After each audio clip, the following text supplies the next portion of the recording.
Hi, everybody. Thank you so much for joining us on our special second monthly webinar. My name is Sam Alamayo. I'm a 2004 Ron Brown Scholar and a Board of Trustee here with my partner and fellow board member, Meredith Eggers. Meredith. Hi, everybody. Thanks for joining us on this this crazy Thursday. We thought it was going to be a crazy Tuesday. Now it's a crazy Thursday, and it'll probably be a crazy Friday, and we'll talk about it. So, absolutely. So I'm going to start with a quick introduction, and we have fantastic guests, Ron Brown scholars, to talk with us about the election and current issues.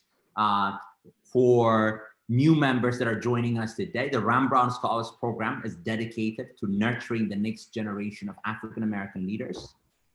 The scholarship honors the legacy of the late Secretary Ronald H. Brown through a selective scholarship program that advances higher education for community-minded and intellectually gifted African-Americans.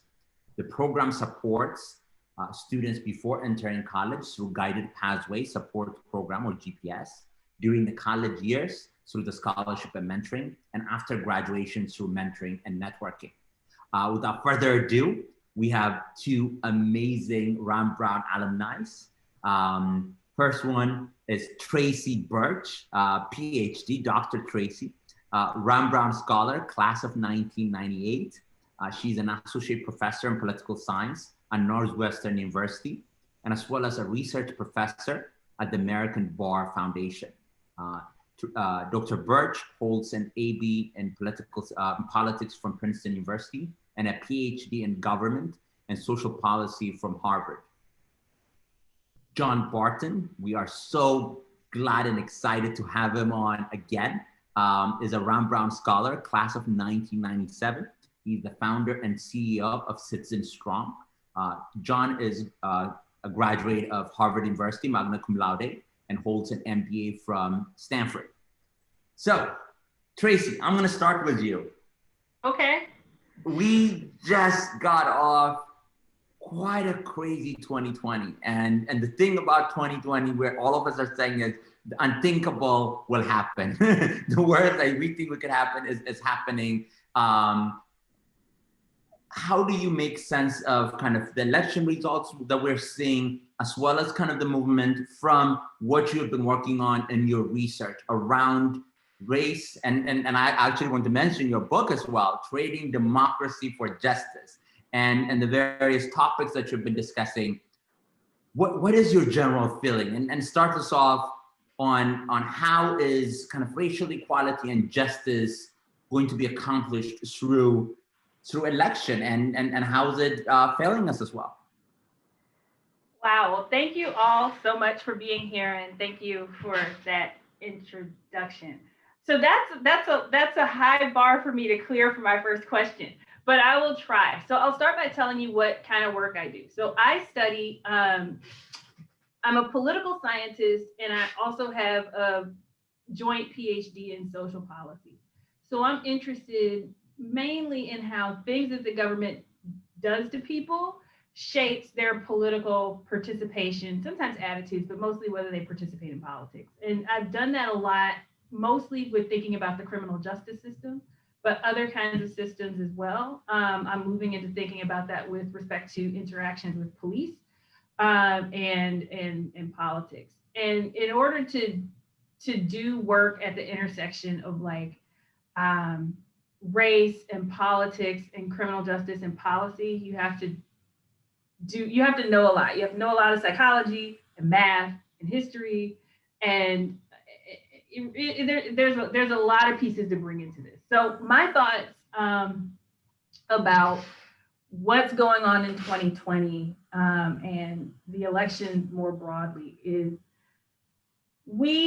I think that in this country we've reached a crossroads where some trends that and I'm not going to say all of political science, I will say Black political scientists have seen, some political scientists who study race and who take race and racial attitudes and racial hierarchy seriously have seen in politics for a really long time. And that is how racial self-interest and racial attitudes motivates political behavior. And we've seen that basically people have stopped pretending that that's why they're voting. they're pretending that they stop pretending that it's something else. So I think that Obama's election and rise brought that about. People were still, I think, pretending in 2010 that it was about conservatism, but it was really about obstruction. And now I think that we're starting to see a lot more willingness to be willing to do things like actively try to suppress minority votes and, you know, a lot of interest in anti-immigrant sentiment, and that's motivating politics. The hard part is that long existing cleavage between, I think, racial conservatism and racial liberalism, kind of overlaid with anti-nativist sentiments and the like, are really coming to a head. And it's not just those things. It's also, I think, social liberalism versus social conservatism. And I think those, and cosmopolitanism versus whatever the opposite of that is. And I think that those things are coming together, and they are much more important than people's economic interests right now. So if you, so if you're trying to choose whom to vote for based on a set of things you care about, people are most likely to care about something like, will I vote for a woman versus which candidate is more likely to help me get food on my table.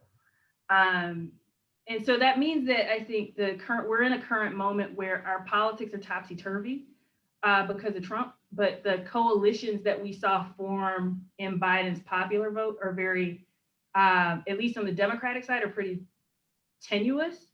And I think that's why you're seeing right now the split between what's going on at the popular vote level, which is very anti-Trump for the president, versus House and Senate, and even a lot of state and local races where the electorate seems to be trending center right. So what that means going forward is probably,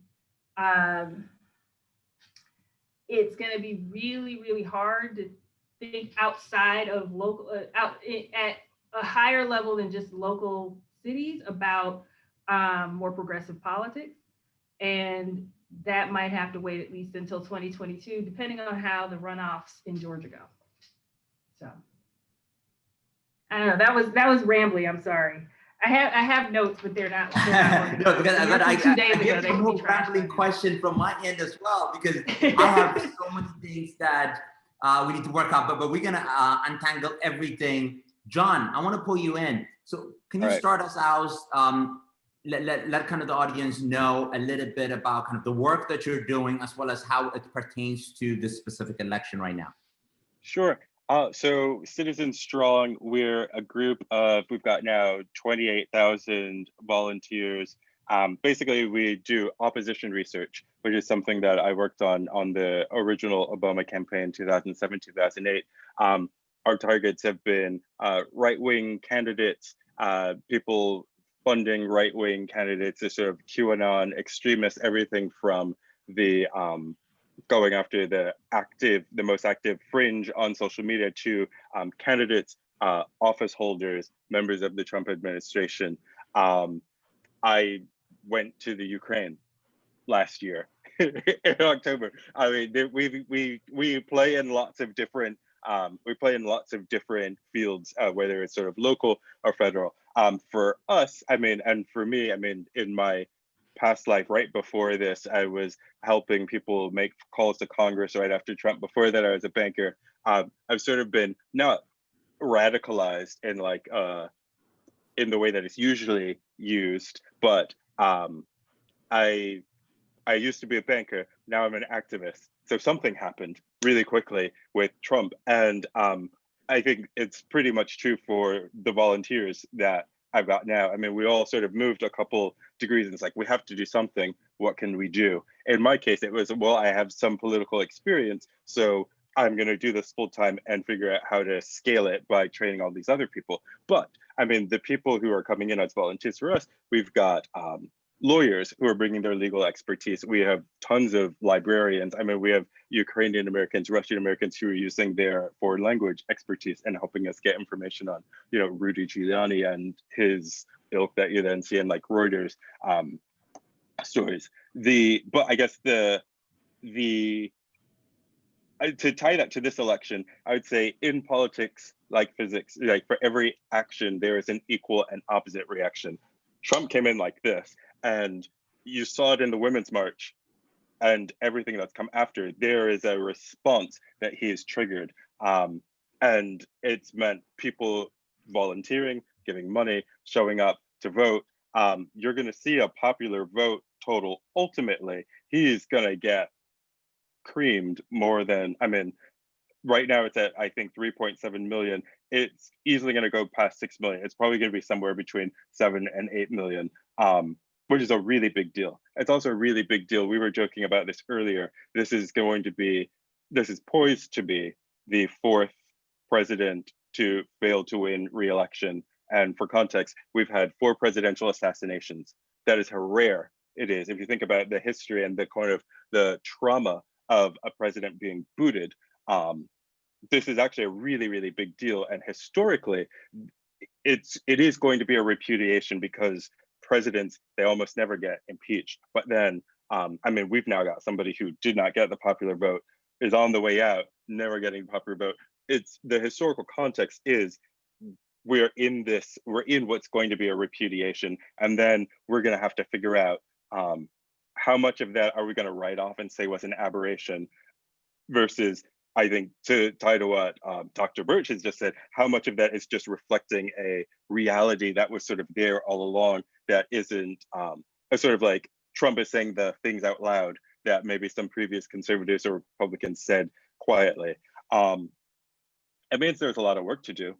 It definitely means there's a lot of work to do, but I can't help but be optimistic if I look at the math. And I mean, if Arizona comes over, if Georgia comes over, it also, I think, it turns into this question of we have to deal with, on the one hand, you've got Democrats who are a tenuous party, this coalition that doesn't really hold. But then the Republicans, you've got like what would be like the Whig Party right before the Civil War. I mean, a sort of permanent minority party. This is going to be now there's only been one election since 1988 where the Republican Party won the majority of the popular vote. That was 2004 after 9/11, and only by 3 million. So we have a party now, there's no denying the fact that the Republican Party, for all their weight in Congress, even though they got the Senate, even though they got the Supreme Court, they are not trying to be the party of the majority of Americans anymore. That is just gone. And that doesn't end well. And so I think what we're going to have to deal with is, can we make something coherent out of everybody else? And can we get policy enacted in this weird moment of, we've got a big coalition that we don't necessarily get along with each other. We don't even know what our mandate is going to be because the job was get Trump out versus this sort of group that's going to become more cohesive, more coherent, but smaller. I think what they're going to become is a stumbling block. I mean, that's sort of where they're at and where they're headed. I think that's the future of that party. Dr. Birch, I want to come to you on that one.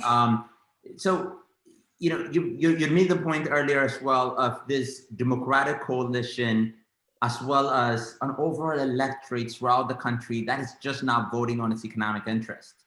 And the economy is such an important part.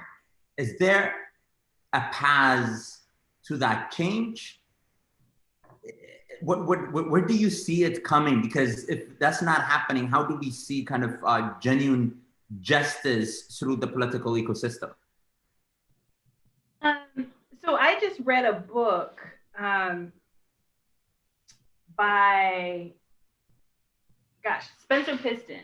And the point of the book is that Americans do think about economic interests, but only if they don't get distracted by something else, usually race. So that's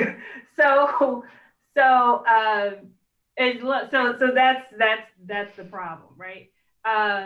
And so you can get people to think about, and I think that was based on data that was before tribalism, the tribalism of the Trump era kind of came about too. So I think that the answer really is when people aren't distracted by other things. Even thinking about, for instance, like what we're seeing going down in Georgia with the fact that Biden looks like he's going to win by like 88 votes or something. I'm just making that number up, but it's probably going to be small, based on a coalition of like Atlanta suburbs. And it's like, I don't know if that lasts past tomorrow.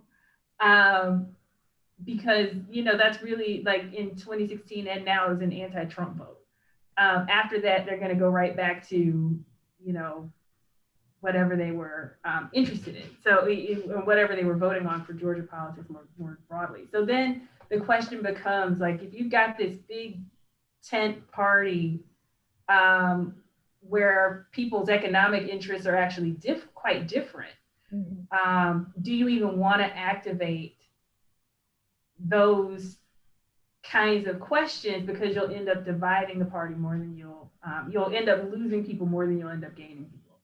Yeah, I totally agree with that. I think that's the opportunity / challenge now is if it's President-elect Biden, he's going to have to come in with an idea of a national purpose that is sort of explicitly saying your economic interests, your racial interests, your social interests, you got to think of that as second to some big national interest. And that's the thing that we're all about right now. COVID could be an opportunity for him to do that and maybe get people in the habit of working together long enough to realize that we're not enemies. But it's hard. It's really, it's going to be a real challenge. So do you think, because we've been talking about this here at home, it's probably pretty likely that Joe Biden is a one-term president because he is of the age that he is, and potentially that's even a good thing, because it gives him the opportunity essentially to do everything that he needs to do or wants to do without having to even concern himself with re-election. Or is that just a crazy theory? I don't think anybody. I think he's taken all his vitamins. I think he's eating all his kale. He's wanted to do this for his. We had Woodrow Wilson who had a stroke, and Edith Wilson just like hide it. I think you have to assume that anybody who goes in wants it for the 8 years. I think he could have some interesting leverage or lose a lot of leverage if he becomes like a lame duck. That could be a problem if people are immediately thinking, okay, he's not a real president, he's only here for a little while. So I think even if it would really have to be worth it. I think it would need to be a whole lot of legislation for pushing through and him doing like a lot of difficult, unpopular stuff for him to say that he was only going to take one term. I think the irony of that is if he became that figure and got that done, people wouldn't want to believe his like approvals would go up. And so I think the only way I think to be successful in the job is to do a good enough job where people are going to want you to have 2 terms. Makes sense. But yeah, he's going to be the oldest on election. Yeah, oldest president on inauguration. Yeah. But we know the doctors are really good because this president, now he's like being held together by like some duct tape and testosterone. So yeah, exactly. No, absolutely. But here's also the thing. And we were talking about this, John, earlier. Yeah, I saw this Twitter post with somebody was highlighting where they were saying our election counting system is still in the 1800s, but our communication platform is in the 21st century. And that applies on a lot of our kind of overall engagement. The communication, the pace and the speed, the frequency of communication is like in the future. And even the way we deal with politics, the way we engage in politics is still kind of middle age style. Yeah, and not a good comparison. I mean, India, they count like 600 million votes in 24 hours. And it's like, oh, why don't we do that? And it's like, we could technologically do that here. The challenge is federalism. So constitutionally, each state has the right to sort of decide how they do their elections, and then they also devolve it down to local levels. So on the bright side, it would be a big old fight. And so we just avoid all that fighting because we love to argue about politics in this country. It's like literally the only way we could have elections in this country, because I mean, we can't even wear masks. Like, we're all of us in our own way, whether it's like blue or red, like we got to do things our way. Like the American political spirit is very disputatious and argumentative, which doesn't have to be a bad thing, but every state is going to have to do elections their own way. Counties have to do it. It's just, I think it's so woven into how America processes politics that it would be impossible to change. Where the sort of old Constitution is running into problems, though, I think, is the Electoral College. And you've got this sort of, I think we're going to dodge this. I'm like looking out the corner of my eye because like Biden is talking right now. We're and he's not wearing a tie, so that must be good. Or is that it? Okay?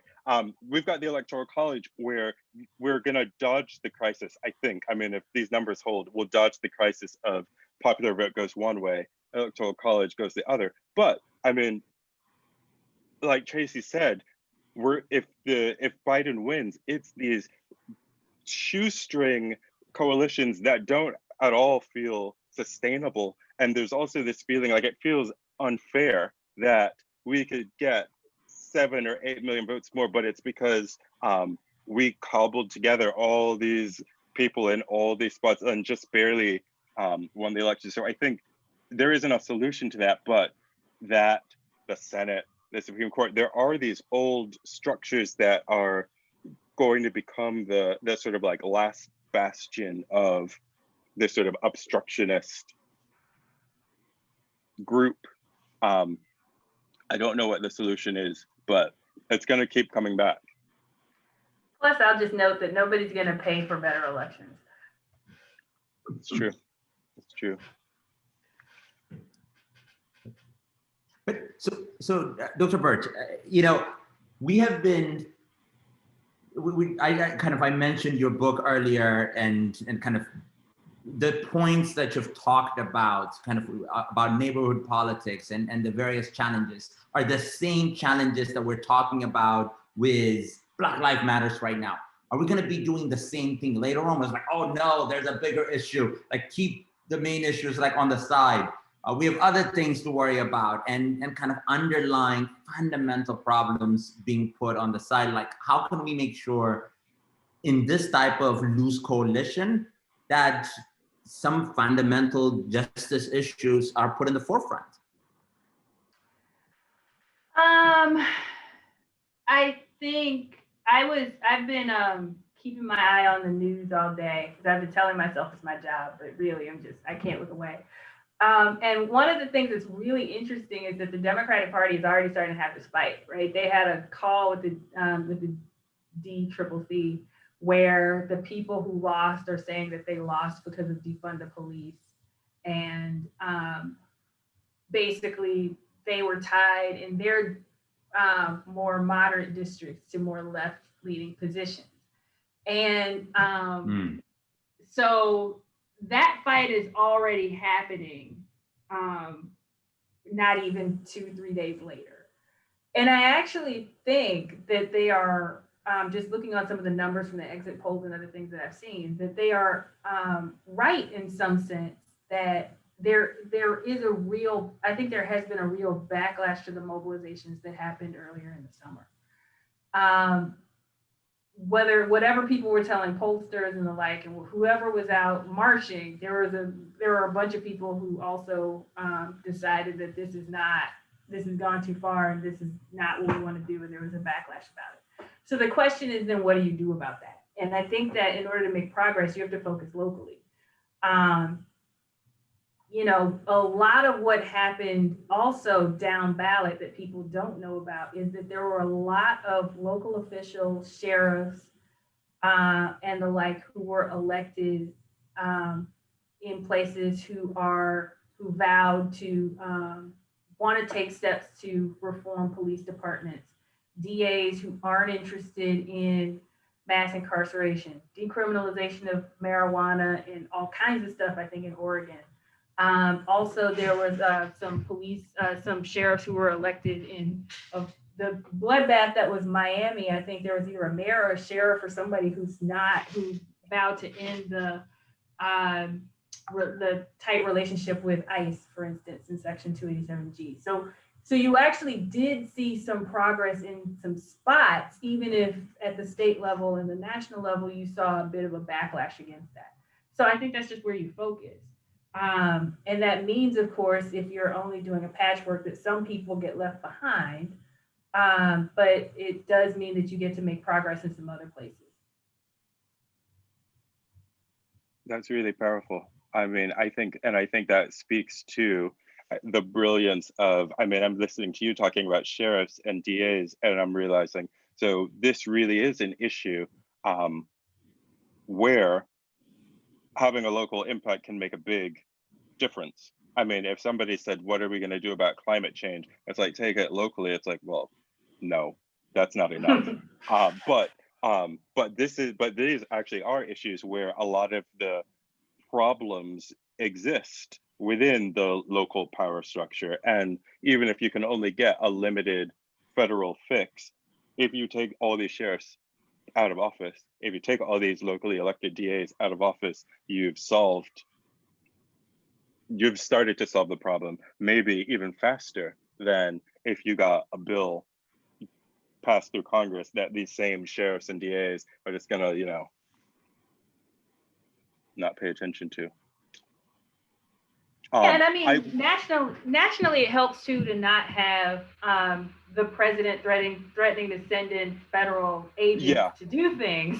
To like, you know, just into localities in general. When you take that part away from it, you also then have an opportunity for, you know, local governments to do things. There are still federal issues such as the federal government's partnerships to fund prisons and jails and police departments and the like, and what kinds of conditions that they tie to that funding can actually make a difference in terms of how police departments and other, you know, if they tie their funding to a particular kind of policy, like, I don't know, a good one is like the rule where you have to everyone has to serve 85% of their sentence in order to get some kind of federal funding to construct prisons and things like that. So you can think about that. You can think about some policies at the federal level, but you can really make an almost immediate impact in people's lives by thinking down ballot, especially in midterm elections, non-presidential election years, where most local elections happen in like off years. And then you could make a real difference by turning out like 1,000 people. Yeah, that makes sense. I've got a question here from the audience. And I think it's an interesting pivot. We're talking about local government and how to deal with making change at that level. But as we look at having a new president in place, what are some of the things that president may be able to do after 4 years of really feeling like our president did nothing but try to make people fight and not get along and be divided? What can the president do to retrain us, so to speak? And how can we retrain each other to listen and work on reuniting? I think by example is actually I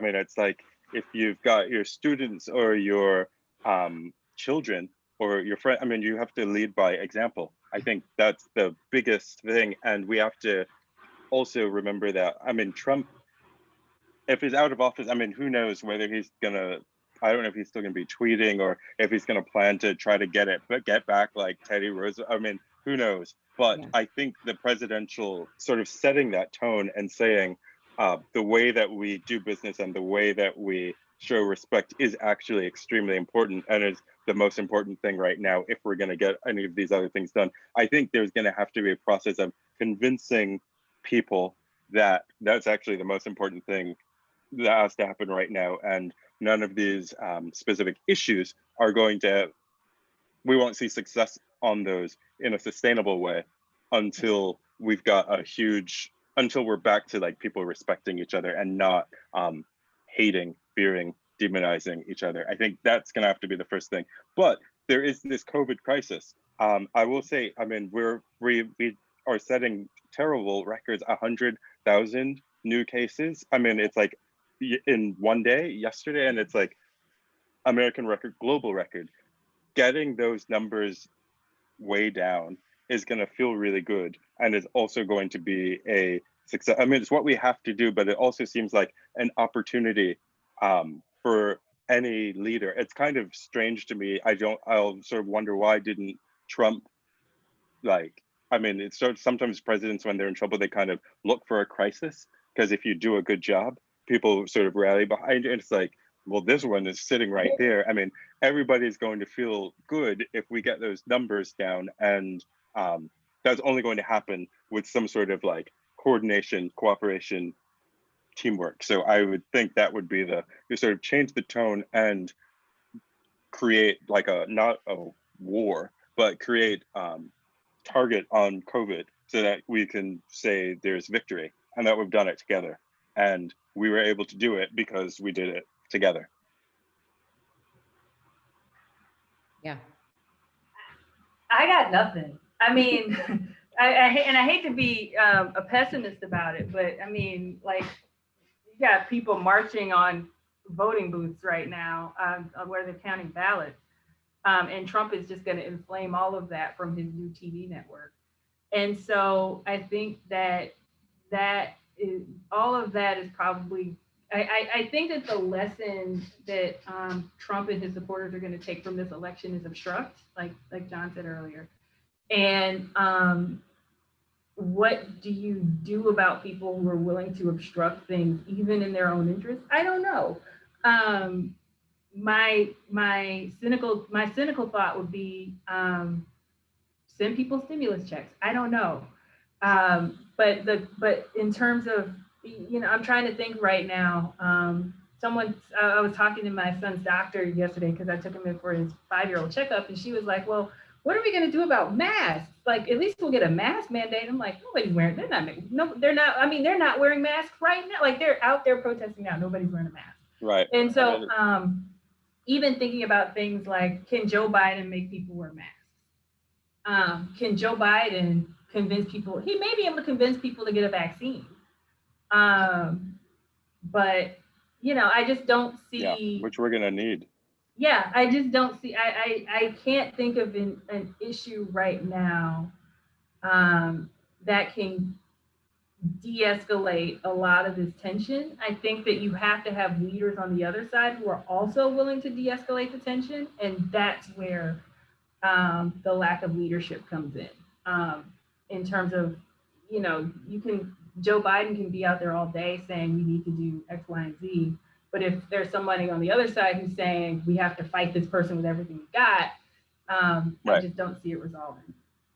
I think that's right. Because it is starting to sound like, I mean, Obama 2008, and there was this moment of we're going to start to bridge these gaps. Because I mean, it's kind of quaint now. It's like, wow, we thought we were divided then, Yeah. And we were. I mean, we were like, and it turns out we were, but it's like, oh wow, we could be divided even more. So even the sort of baseline of where we're trying to get back to was actually, I mean, in 2004 and 2008, people were saying we were so divided, and there was this attempt to reach across to the other side that was greeted with immediate obstruction. And Mitch McConnell's still going to be there. So I mean, we maybe, I don't have his number, but we could dial him into his info and be like, yeah, like what do you intend? But there are also, I mean, we'll just see what happens, because we do have at least one runoff, hopefully 2 Senate runoffs in Georgia, January 5th. I think there's going to have to be some soul searching on the other side, because if what they're going to come away with is now we've got a more narrow, maybe they'll either be tied in the center, they may be up 1 seat, lost this president, none of the ones they have on deck right now. I mean, you could get all of them on a stage. I don't think any of them would be able to fill a stadium the way that Trump did. They've gained maybe a couple seats in the House. They're going to have to ask themselves what the political upside of obstructionism is and how much damage. So like right now with COVID and the recovery, how much damage are they willing to see to rural communities? How much damage are they willing to see to red states? Because they need these solutions just as much as we do. But the I thing mean, is, at a certain point, you have to stop arguing and like wash the I think dishes that's a and good eat point. food and like, yeah. No, you're right. But here's the thing. Even if, and we're like kind of fingers crossed, Biden wins and Trump's influence, especially when it comes to primaries, over every single elected Republican official is still immense. And like how— I mean, he's going to be a loser.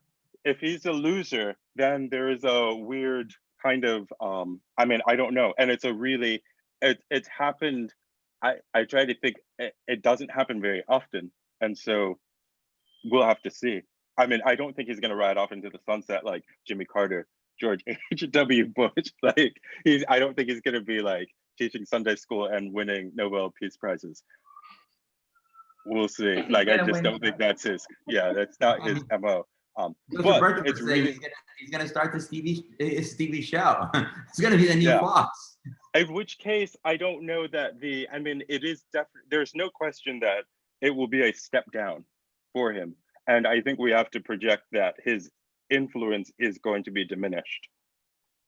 And so I disagree with that, because I don't think he thinks he lost.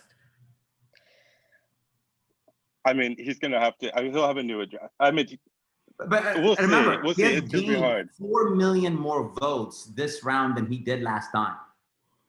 That's true. He didn't think he lost last time either. I don't think he thinks that he lost. He thinks that there was major election fraud. And so this was stolen.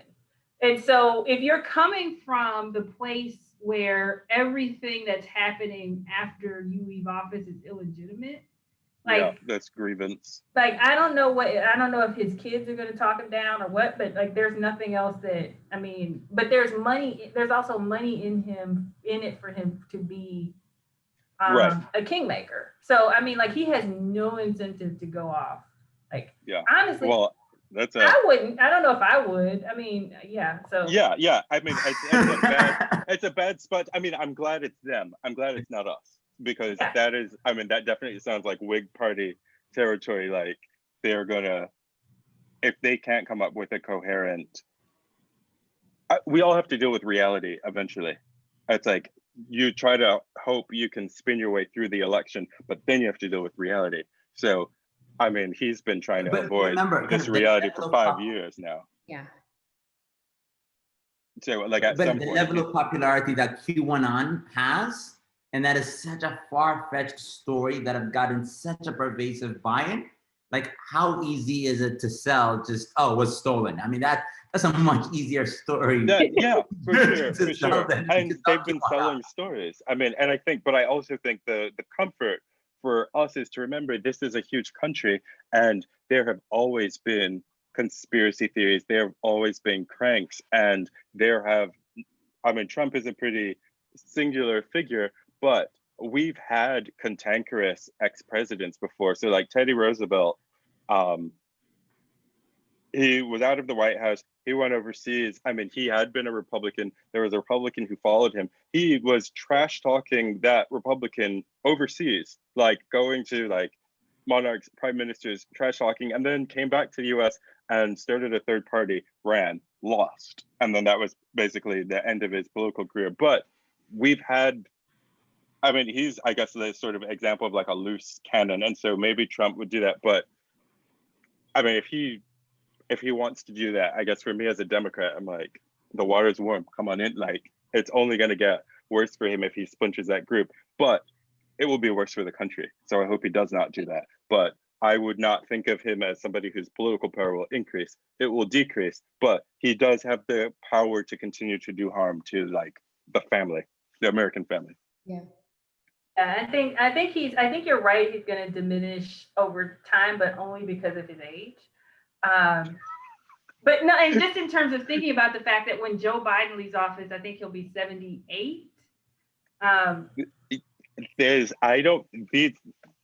So I don't know, but I have a question for you, John, because it's kind of like linked to this. And here's a question. So as someone who's been doing Oppo research for a long time, like how do you have to like really up your game now since nothing seems to matter and no one cares? Like you come up with like yeah.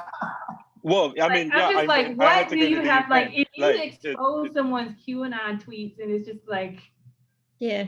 it's really different. I mean, so I'll tell you, compared to 2008, it's like it's a different country. It's just like, oh, like outright like campaign finance fraud. It used to be, I mean, immediate investigation. They are ashamed. They leave office now. They fight it. I mean, it's like people going directly from Congress to prison. It didn't used to be like that. I mean, literally, like Duncan Hunter, and then had a deal where he got to like stay through the holidays and then go to prison. It's like, so there is that. I think some of that is going to sort of pop back to normal once Trump is no longer in office, because he won't have gotten away with it, and he won't be. I mean, I think I do think that's going to go back to normal. Oppo has been harder. I'm hoping that now we've got these sort of Trump-tested warriors who will be able to do even more, 2022, 2024. I think for everybody who has sort of increased their activism or just started paying more attention, I think the challenge for us now is we don't have to be panicked and terrified like we have been the last 4 years or 5 years, but we do need to. We can't go back to the way that we used to be, because it's sort of that complacency or just diminished level of civic engagement or intensity, or I guess in the really political sense, ruthlessness that sort of allowed a lot of this nonsense to happen in the first place. So I think we have to sort of keep after them as vigorously as before and sort of apply lessons and be more strategic and just keep going until I guess there'll be two political parties, maybe like green and blue instead of blue and red. We got a lot of work to do though.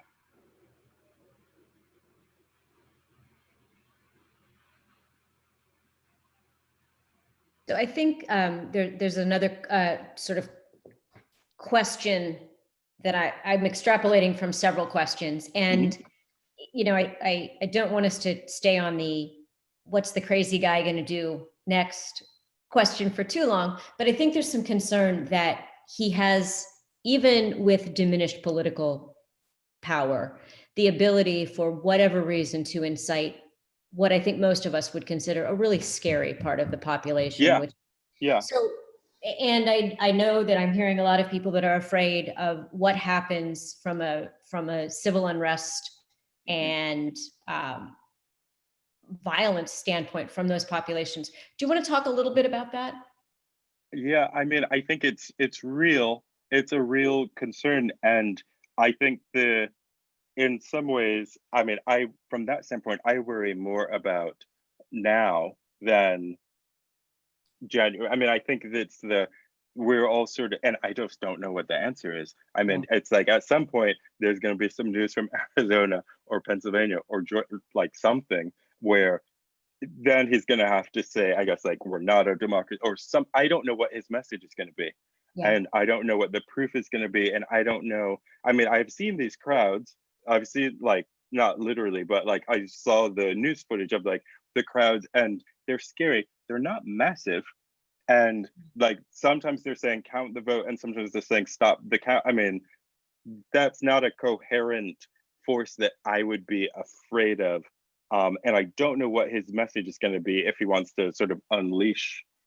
I don't know what it is he's going to unleash, and I don't know how it would lead to him taking power or being.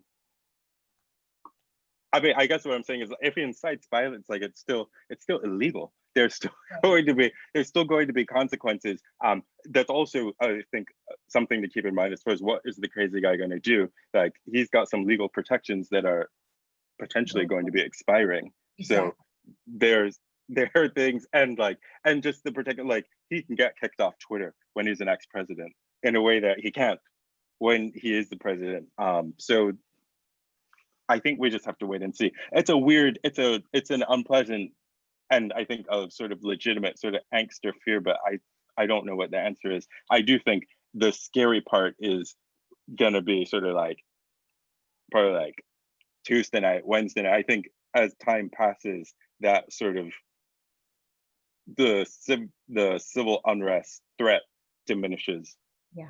Because part of what's also been happening right now is people have had the time to adjust to, I think in some ways, this has been this sort of slow burn of talking through these votes moving. And I don't think it's accidental. I think it's deliberate, because if all of this had come out quickly and there'd been all of these projections right away, I think then there could have been a flashpoint, versus now, I mean, we're all sort of getting an education in vote counting in Arizona, Nevada, Pennsylvania, and people who are disappointed are having time to adjust to the disappointment, and also having time to like make healthy weekend plans versus like, I mean, the same way that we would be doing if it were on the other side. So I think this time does help, and like even his lawsuits and things like that, although they're silly, at least they are sort of non-violent expressions of what do you do when you're losing. And I mean, the court, they dismissed Michigan and Wisconsin. They gave one of the things he was asking for in Pennsylvania, which was for his observers to be 6 feet away from the ballot. And so at least there's this stuff that's happening, that's supposed to happen, that will also make it harder for somebody to say later, oh, it was rigged, he was cheating, he didn't have anything to do but take to the streets, because he's sort of going through the courts and trying to get. I have a slightly different take on that, but I'll start with a positive. So first, one of the things that I was mentioning to you guys who are on the panel is that I spent the year doing as an expert witness in some voting rights cases, and I've written reports on some things like where lawyers are ready to go with like voter intimidation and everything else, and we were expecting much worse than what actually happened, both in terms of the COVID administration, in terms of the mail ballots and everything else. So it actually turning out, even the fact that the count in Georgia is going so well, given who's in charge of it, has been amazing. I've been very surprised by how professionally even the courts have been in, despite the fact that I think we had there was a lot of fear going through the media and everything else that there would just be some hijinks in terms of just trying to just outright steal the election. That seems to have not been happening. There were some incidents of armed people showing up in polls, but definitely not what we were expecting. What I do think is to put yourself in the opposite situation. Say we were at the point that we are now, where it looks like it's going to win, and the courts come through and just say, nope, we're gonna throw out all these ballots, and we're gonna say Trump's the winner. Mm-hmm. And would you stay home? So then it would be like, yeah, it would be the women's. You got to think about it from the perspective of, right. I think that tonight, I think that there's going to be a call later today or tonight, and I think it's good. If anything's going to go down, it's going to go down in starting tonight into Friday and the weekend. And I am not going to put it past the fact. And remember, these are people that were trying to run Biden buses off the road last week, right? And blocking traffic. So I do think that there may be some unrest. I don't know if it would be wise to take that unrest into Detroit and Philly. That could not. That might not. I mean, it doesn't seem if like I it. was if I'm gonna start drama, I'm not gonna start drama. Like, yeah, this doesn't seem like It'll a be a great short. idea. But I mean, but there could be. But I just don't think. But if you think about it from the opposite perspective, like if you Well, felt that's like how we felt when was, we won the popular vote, and they got it because of the yeah, election. It's like we took to yeah. the streets. But that was triggered- again, but that was for the, and that was according to the rules, right? And Yeah. so if there's something coming on happening that you feel illegitimate, then making sure that and I think that they feel that this Biden victory is illegitimate. Yeah. Trump And is the only one who can calm that down. Yeah. And It you're really right. all depends on whether you think he's going to calm it down or not. You're right. I don't think he will. I think you're convincing me. You're right, because, and he said either I mean, he's basically said it's binary. Either I'm the winner or there's cheating. Or he said the only way they can win is if they cheat. So that, yeah, there is some cleanup that he's gonna have to do. I mean, you sort of wonder, like, is he going to ever give a concession call? I mean, the guy the guy in Michigan who lost, the Michigan Senate, John James, he's not conceding, and he's like 12,000 votes behind. Maybe he conceded in the last time. That'll be interesting. Yeah, that sort of the whole concession. I mean, if there's the inauguration, you think, like, I mean, it's going to be interesting to see what that transition is like and what opportunities there are. I mean, is there going to be I guess with COVID, I'm thinking, like, with COVID, I mean, who knows what sort of Biden and Trump in the same shot, the way that you remember how after the election, President Obama and President-elect Trump are like sitting together in the Oval Office, and they had like that 45, that sort of like where democracy things transition. I don't know what that looks like this time. I think you're right though. There will have to be something that's going to come from Trump. But there's also going to be all this. I mean, if Biden wins Arizona and Georgia, and Biden has 7 million votes on the guy, that is also a much harder truth to ignore. And so there is a limit to. I mean, even with Trump, there is a limit to what you can convince people of. And we could say that, but John, I mean, the one other thing you also have to see is they have successfully defended congressional seats that they were going after, plus gained 5 more, and increased significantly the number of African-American voters that they got and the number of Hispanic voters that they've gotten. Yes. And the total net. But with a little catch, so it's easy to increase off of a small base. So it is true that their numbers, no, I mean, just to be fair, it is true, and specifically Black men, I saw something where they might have gotten 18% as sort of the high mark. So like, okay, that's something. With the Latino vote, that is, and I'm from South Florida, so Cuban Americans are 3% of the electorate. Right. Of the electorate, not of Florida, of the electorate. So that 14 points, it was the 14-point swing. I mean, 14-point swing where it was narrowly Democratic to very Republican. So that is what's driving and he did improve, to his credit. He did a lot of arguing that he had done things for African Americans. He did improve his numbers among Latinos, specifically in South Texas, Latino men, specifically young men.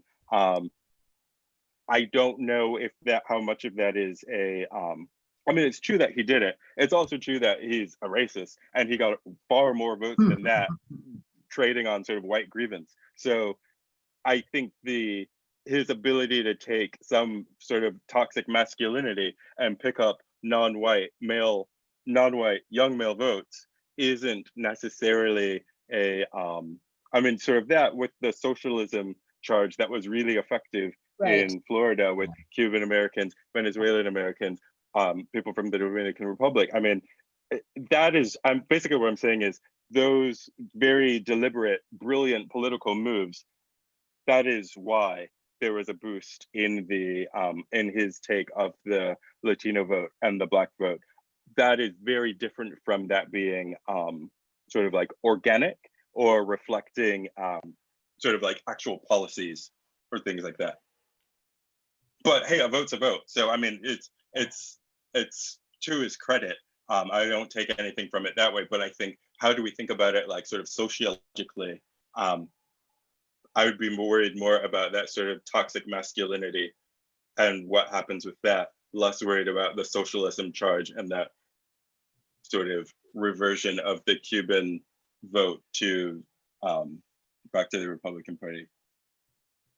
So without being the Pollyanna and knowing that we are, well, it's going to be a little Pollyanna, sorry. And knowing that we are getting close to the end of the hour, I've got, again, some questions that I'm going to try to put into one question. And if you guys could both address it, would be great. There's certainly a level among the attendees of, okay, great. So it looks like Biden, that's good. But my state just went completely red and I feel hopeless. And I feel like people are still voting, not even thinking about their vote. They're just voting. And again, I'm amalgamating a lot of stuff here. So how can we help people? And when I say, how can we, I mean the royal we, because at the end of the day, the change comes from every individual. How do we have the conversations with others as we move forward to help them think through these processes, to make good decisions? And then I'm going to add on to this. How do you feel the youth may sort of move up? And I've been having this conversation with a lot of current Ron Brown undergrads. Maybe when I finish school, I want to go back and be a mayor in my hometown, or I want to think about doing something political early instead of waiting for the end of my career. So how do you feel like those sentiments can be embraced and be emboldened? That's a lot. That's a lot. Yes. But I think my answer is sort of yes, that's to all of it. So I think, so for people who are sort of disheartened in a red state, I would say, I mean, in the short period of time that I've been looking at elections, I mean, I guess I remember 2004, where like, I think Nevada was a red state in 2004, and New Mexico was sort of on the edge, and Colorado was a red state, and Virginia was also a red state. New Hampshire was also a red state. In a short period of time, I mean, those are seen as like sort of solid blue states. North Carolina, sort of things are happening. Georgia, things are happening. Arizona, things are happening. Texas, I don't know. I mean, maybe. But just because it's a red state now doesn't mean that it will be a red state forever. Also, I feel like every time we talk about these states, we have to remember, you can have a red state with a bunch of red congressional districts with like 2 bright blue congressional districts and, you know, blue sheriffs, DAs, mayors. There's always going to be that sort of balance of, if you're not winning on the federal level, do what the far right did. You go to the state legislatures, and exactly, you do it locally. I mean, you go and you take the school boards. I mean, that was the sort of Texas plan, to switch Texas once and for all from blue to red, was local, work your way up. I mean, that's literally what they did, and it worked. And that playbook also works for us. And so I think if you're feeling disheartened by what you see at the federal state level, you go local so that you can actually make your life better through politics now, but also because you can win and it's easier, and to get the skills and to get what you need. So it's like mayor today, senator tomorrow, school board member today, president tomorrow. I mean, go and get power where you can get it so that you can change your life, and also so that you become more powerful and can, you know, continue to build on it. So I think that's what I would say. If you're brokenhearted in a red state, find that school board, that city council, turn it blue and work your way up. And it works. That's like it's really hard and it requires patience, but it works. My quick advice is, so I started my career working on, you know, criminal justice and felon disenfranchisement. And that's like as hopeless a thing as anything in like 2002, 2003. And since I was one of the first political scientists working on this topic. And since I've even started, we've seen a world of progress, lots of setbacks in terms of even how people think about the death penalty, how people think about criminal justice, how people think about the rights. And I think that what is interesting is a lot of that progress came not through persuading the masses, but through a lot of behind the scenes work with policymakers and activists working together when people weren't paying attention. And that's when a lot of the work and progress can get made, is out of the spotlight when people aren't paying attention. Some of that happens just in local politics in general, but like I don't talk to the media. I don't do media. It's not what I do.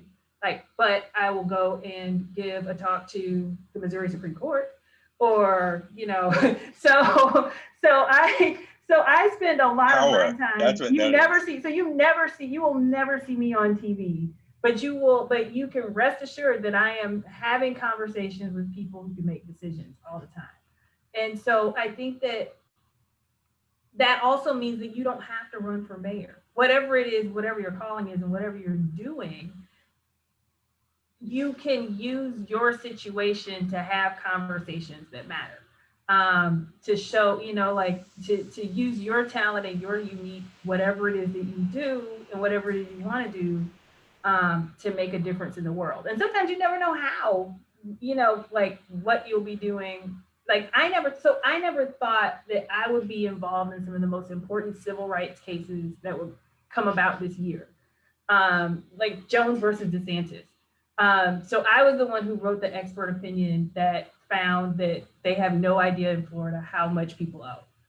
Because my research team and everybody, we were the ones who were doing the work, calling people and going through the records to try to figure out what the records were. And so we were documenting that. Like, I didn't know this time last year, that's what I would be doing.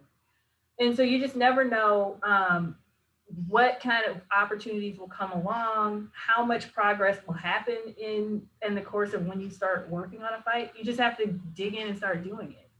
And sometimes change happens. It happens around you. Like I testified before the U.S. Commission on Civil Rights. I think it was in 2017, because I remember being specifically surprised that it still existed. And